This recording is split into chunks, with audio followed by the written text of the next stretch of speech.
Salut à tous, j'espère que vous allez bien. Je tenais à aborder un sujet d'actualité un peu préoccupant concernant les couteaux et plus exactement la législation et donc nos libertés. De plus en plus dans les médias sont relatés des cas d'agression, voire de meurtre ou d'assassinat au couteau. Il peut s'agir de rixes entre individus, de règlements de compte, d'actes relevant de la folie, ou même du terrorisme avec notamment des professeurs ciblés. J'avais déjà fait 2 vidéos les plus complètes possibles concernant la législation sur le port du couteau en France et je ne vais pas y revenir. Vous pouvez vous y reporter si vous ne connaissez pas la législation en vigueur et comment l'interpréter. Pour simple rappel et pour résumer, le port du couteau sans motif légitime est interdit dans l'espace public. Le couteau est considéré comme arme de catégorie D.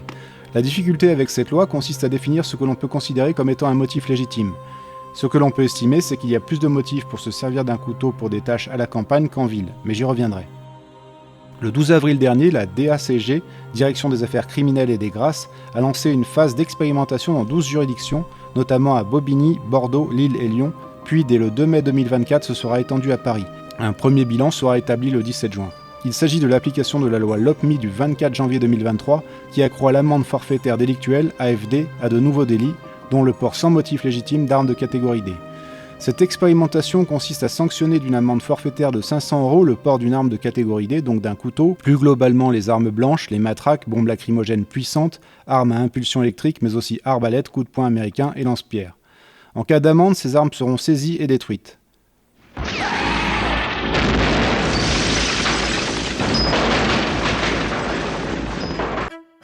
Il n'y aura donc pas de juge, c'est le policier qui infligera directement l'amende, 500 € donc, et 400 € si elle est payée immédiatement. Dans tous les cas, une procédure d'enquête classique avec garde à vue peut être décidée par le parquet. Créée en 2016, l'AFD est une amende dressée en flagrant délit par un policier ou un gendarme. Elle vaut directement condamnation et inscription au casier judiciaire, comme pour tout délit. En mai 2023, la Défenseure des droits avait préconisé la suppression de l'AFD, notamment du fait d'un risque d'arbitraire et de disparité de traitement, car le choix de recourir ou non à cette sanction repose seulement sur l'appréciation de l'agent, policier ou gendarme. À l'époque, les ministères de l'Intérieur et de la Justice avaient estimé que ces arguments n'étaient pas fondés. Alors que la loi stipule qu'on peut porter un couteau à la condition d'avoir un motif légitime, on peut supposer que désormais toute personne en possession d'un couteau dans l'espace public, et notamment en ville, sera punie directement d'une amende de 500 € avec saisie et destruction de l'objet du délit. Car il est difficile de justifier le port d'un couteau dans le métro, dans un bus, sur un trottoir, dans un centre commercial, bref un peu partout en environnement urbain. Désormais la sanction sera cruelle pour le portefeuille et devrait tomber comme un coup près. D'ailleurs, comme les finances publiques sont dans un état catastrophique, on peut supposer que ces amendes seront une bonne aubaine de plus pour faire du chiffre. Enfin, ce n'est pas exact car il y a probablement très peu de gens qui se baladent avec un couteau en ville et encore moins qui se font contrôler avec. Les radars automatiques pour petits excès de vitesse sont beaucoup plus rentables. Il sera d'ailleurs difficile de détecter le port d'un couteau dans une poche ou son transport dans un bagage, à moins de généraliser les portiques de sécurité et d'équiper les agents de détecteurs de métaux pour en quelque sorte scanner les individus. J'ai constaté dans les commentaires de ma vidéo concernant la législation que certains portent un couteau dans le but de pouvoir se défendre. D'une part, ce n'est pas un motif légitime, et d'autre part, j'estime que c'est une mauvaise idée. Pour se défendre avec un couteau, il en faudrait une très bonne maîtrise, ainsi qu'une très bonne condition physique. En cas d'agression, vous risquez de devenir un meurtrier et donc finir derrière les barreaux. De plus, si l'agresseur est plus costaud ou qu'il s'agit de plusieurs agresseurs, votre couteau risque d'être retourné contre vous, et là vous risquez de finir entre 4 planches ou réduit en cendres. Qui plus est, maintenant vous allez encourir 500 € d'amende, la saisie de votre couteau, une inscription à votre casier judiciaire et un passage en garde à vue. Il y a probablement mieux comme solution pour se défendre. Je ne suis pas expert en autodéfense, avis aux spécialistes.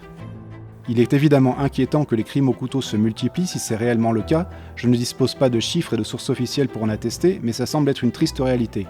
Le couteau reste l'arme la plus simple à se procurer, car toute famille en possède, et des couteaux de cuisine sont en libre accès au rayon ustensiles des grandes surfaces, ce qui est assez sidérant quand on y pense. D'ailleurs, dans les films et séries, que ce soit dans des histoires contemporaines, du passé ou du futur en science-fiction, le couteau, les armes blanches font très souvent partie des scénarios. Le couteau est une arme depuis les débuts de l'humanité et continuera de l'être dans le futur, malgré la sophistication de certains fusils et pistolets.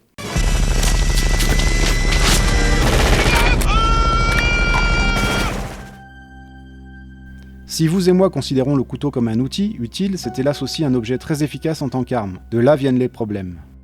Alors si cette mesure permet effectivement de dissuader, voire sanctionner des délinquants qui se baladent avec un couteau pour menacer, pour blesser, voire tuer, ce sera une bonne chose. Mais j'en doute un peu. Pas sûr que ce soit la meilleure méthode pour réduire les statistiques de crimes au couteau. Quand un truc est susceptible de poser problème, on interdit de plus en plus, on réprime, mais qui dit plus d'interdiction dit recul des libertés pour les gens réglo. Tout le monde est mis dans le même sac. Jusqu'à présent, quand on portait un couteau, on était suspect, mais on pouvait tenter d'expliquer la raison de la nécessité d'avoir un couteau sur soi. Désormais, si on ne parvient pas à se justifier, il nous en coûtera 400 ou 500 euros. Le politicien est payé pour émettre des propositions de loi, souvent à l'excès, et donc attention au phénomène de psychose collective, de légendes urbaines et d'emballement médiatique. Je l'ai vu pour les drones que j'utilise depuis 2013.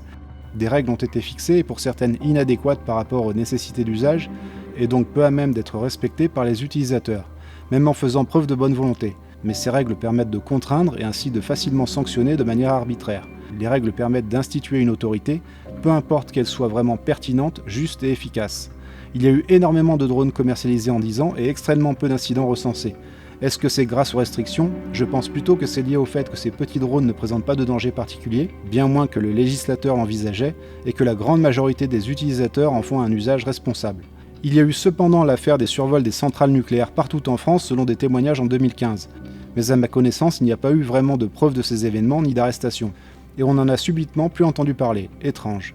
Il y a eu aussi le cas des chevaux mutilés pendant le Covid, selon de nombreux témoignages, mais qui était finalement un phénomène de légende urbaine, ou plutôt rurale en l'occurrence. Ce qui a déclenché cette psychose à la base, c'est le mensonge durant 6 mois d'une nana de Dieppe pour disculper sa chienne malinoise d'avoir tué une jument. Témoignages repris par les médias et qui ont déclenché un déferlement d'autres affabulations et de théories selon lesquelles il s'agissait de rituels sataniques. Or, la très grande majorité des cas avérés de mutilation étaient dus à des causes naturelles, blessures, attaques d'animaux, mais les médias et même les services de l'État ont finalement entretenu une effarante psychose à l'échelle nationale. Et cette affaire a probablement incité des cinglés à commettre ce genre d'acte. Je vous invite à lire le grand article de l'INA en lien ci-dessous qui retrace cette affaire édifiante. Pour le Covid, tout et n'importe quoi a été raconté, des mesures qui se révèlent inappropriées ont été prises lors de conseils de défense sanitaire, des restrictions, des confinements, des auto-attestations, des sanctions, des passes sanitaires sous condition de vaccination censés empêcher la transmission, mais qui en fait non. Un randonneur seul en montagne était traqué par un hélicoptère, surréaliste. Coût de l'opération ? Tout ça pour dire qu'avant d'imposer des restrictions, des interdictions, de verbaliser à tort et à travers pour des raisons souvent irrationnelles, et sans forcément avoir les moyens de bien mettre en œuvre de bons contrôles, il est nécessaire de bien connaître la réalité. Ça peut justement éviter de céder à la psychose. C'est en tout cas la leçon que l'on peut tirer des événements que j'ai cités. Avec les couteaux, on peut supposer que cette possibilité d'amende va rendre encore plus pesante l'initiative d'emporter avec soi son précieux couteau lors d'une balade. C'est sans doute le but recherché, dissuader de porter un couteau, une forme de prévention aux incidents. Mais est-ce que l'honnête citoyen, de bonne foi, ne va pas se faire davantage verbaliser que le délinquant ? Si je prends mon cas personnel, je suis surexposé au risque de me faire verbaliser avec possibilité de garde à vue et de casier judiciaire puisque je me balade régulièrement avec plusieurs couteaux pour les filmer. Et ça, sans avoir été confronté à la justice, je ne peux pas savoir si ça peut être admis comme étant un motif légitime. Donc je suis potentiellement hors la loi. Mais cette épée de Damoclès, ce risque d'amende n'y changera rien. Je continuerai à sortir filmer des couteaux car j'ai besoin de le faire pour produire des vidéos, un peu comme celle-ci. Donc je suppose que le délinquant continuera pour sa part à se munir de son couteau et qu'il veillera simplement à mieux le dissimuler. Cependant, pour ma part, je ne suis pas trop stupide, sans pour autant planquer mes couteaux, j'essaie de me rendre avec dans des endroits de campagne ou montagne très peu fréquentés. Même si en France la densité de population est élevée et qu'on est parfois surpris de croiser des gendarmes en race campagne.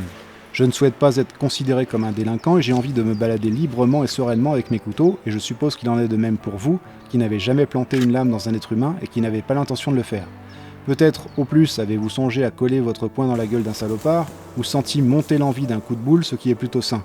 Mieux vaut éprouver ce type de sentiment que de rester impassible, indifférent, dénué de toute réaction, d'indignation et d'orgueil, tel un cerf volontaire amorphe. Mais penser quelque chose ne signifie pas pour autant passer à l'acte. La première chose qu'on nous apprend, c'est le contrôle. Un type me traite d'abruti, je ne cogne pas, je le regarde et je m'en vais. Eh ben tire-toi alors. Je suis arrivé à un contrôle total. Est-ce que les agents qui seront chargés de dresser ces AFD, amendes de flagrant délit, feront preuve de discernement ? Rien n'est moins sûr. Pourtant, il en va de la bonne santé mentale d'une société. Initialement, l'esprit de la loi sur le port du couteau consiste justement à ne pas considérer le fait de détenir un couteau comme un flagrant délit, puisqu'on devrait jauger le motif légitime en fonction du contexte. Désormais, le port du couteau risque d'être immédiatement considéré comme un délit et faire l'objet d'une verbalisation. Alors certes, je veux bien l'admettre, en ville, dans des lieux où un couteau n'a rien à faire, mais à la campagne, le contexte est nettement différent, car le couteau est un outil de campagnard. Bien que comme toujours, il existe des exceptions et qu'un bal de campagne où l'alcool coule à flot peut se terminer en bagarre au couteau à défaut de fourche ou de combat de tracteur. J'estime qu'on pourrait envisager une modification de la législation dans ce sens. Le port du couteau serait autorisé à la campagne, disons là où les champs, les forêts prédominent, et interdit dans les villes où la forte densité de population implique statistiquement davantage de risques d'altercation ou d'agression du fait d'une plus forte concentration de délinquants. On pourrait aussi imaginer un système déclaratif. J'en reviens au drone. Si vous avez un drone, vous devez effectuer quelques procédures administratives pour l'utiliser. On adore ça en France. Passer un petit examen sur le site Alpha Tango, qui remplace le brevet théorique de pilote du LM, et il faut déclarer, enfin enregistrer son drone. La réglementation évolue souvent à ce sujet, selon le poids des engins, et que l'on est professionnel ou amateur. On pourrait imaginer un même système pour le port du couteau. Je ne suis pas tireur sportif, mais il me semble que la détention d'une arme à feu est aussi soumise à des déclarations, des entraînements, etc.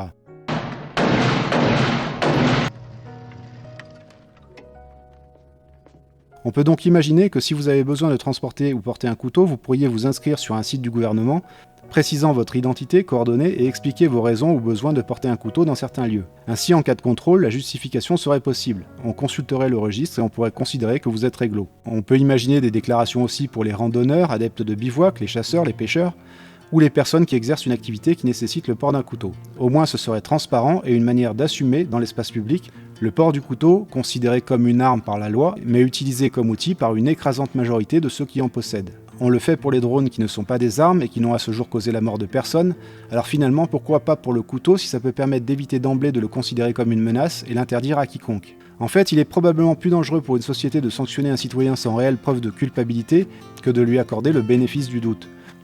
Mais avant toute chose, il y a sans doute un gros travail d'éducation et de sensibilisation à faire. Il y a visiblement beaucoup de gens jeunes et moins jeunes qui n'ont plus la notion de ce qui est bien ou mal. Or, c'est la base en société et donc ça nécessite de déployer de gros moyens pour mettre du plomb dans la tête de ceux pour qui elle n'est pas bien remplie. Ce sera très compliqué, je reconnais. Voilà, je tenais à réaliser cette vidéo pour vous informer de l'évolution de la législation concernant le port du couteau, même s'il ne s'agit pour l'instant que d'une expérimentation, et à vous faire part de mes réflexions à ce sujet. N'hésitez pas à dire ce que vous en pensez en commentaire et pourquoi pas donner des idées pour une meilleure réglementation concernant le port du couteau. Après tout, étant donné quel temps a évolué, il n'est pas exclu que l'on puisse suggérer de meilleures idées et solutions que celles de nos politiciens. C'est d'ailleurs à la base le principe fondamental de la démocratie. On a tendance à l'oublier.